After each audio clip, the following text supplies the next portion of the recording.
y el énfasis que se le da en el desarrollo de estas capacidades. Hay gobiernos que desmantelan capacidades, otros que construyen capacidades, otros que renuevan, pero en el momento del partido que más necesitamos y mejores capacidades necesitamos, pues puede haber un vaciamiento de capacidades. ¿Cómo es esto, Daniel? Bueno, totalmente de acuerdo.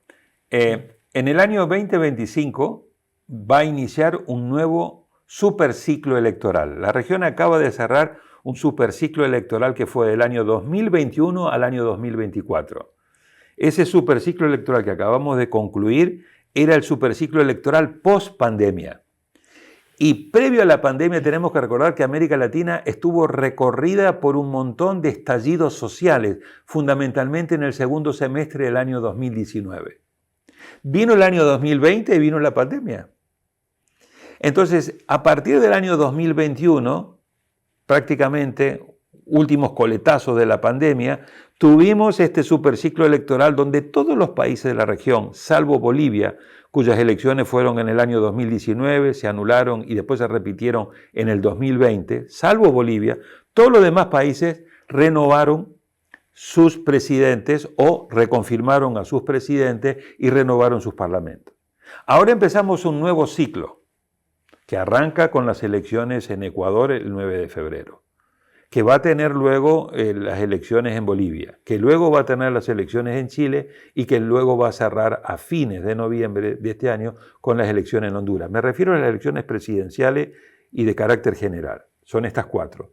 Eventualmente Haití también habló de la posibilidad de tener elecciones, pero hay que ver qué pasa con la situación de crisis humanitaria y sobre todo de crisis política y sobre todo en materia de seguridad. Prácticamente la situación de Haití es muy, muy preocupante.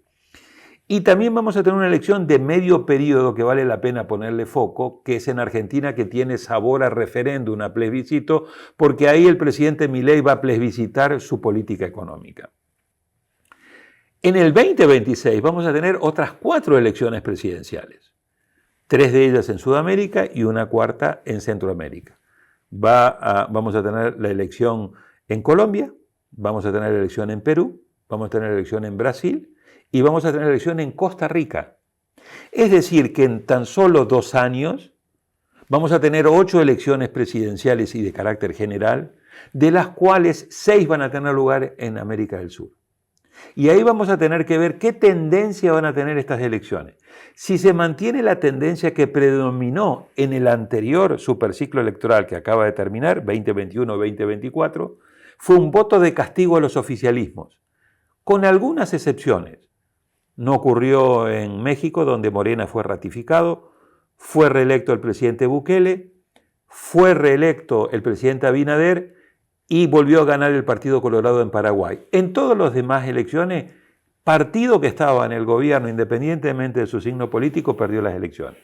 Si se llegase a dar la misma predominancia de voto de castigo en estas 8 elecciones de América Latina, 2025-2026, 6 de ellas en Sudamérica, tendríamos una reconfiguración muy importante del mapa político que va a trasladarse desde el centro izquierda al centro derecha.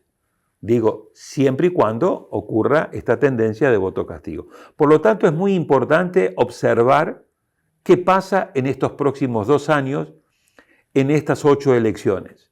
Y esto nos lleva al tema central tuyo, que es, bueno, lo que estamos viendo en América Latina es que muchas veces, no en todos los casos, pero en la mayoría de los casos, si el partido que viene es el partido de oposición y de acuerdo a la tendencia predominante del voto de castigo hay más alternancia que continuidad, por lo general hay discontinuidad de las políticas y entonces encontramos esto que yo he llamado el Sísifo electoral. Es decir, países que vuelven a subir la piedra, o sea, vuelven a construir capacidades, y países que se les cae la piedra, comienzan a debilitar o a interrumpir o a debilitar todo el tema de las capacidades construidas o directamente a desmantelar.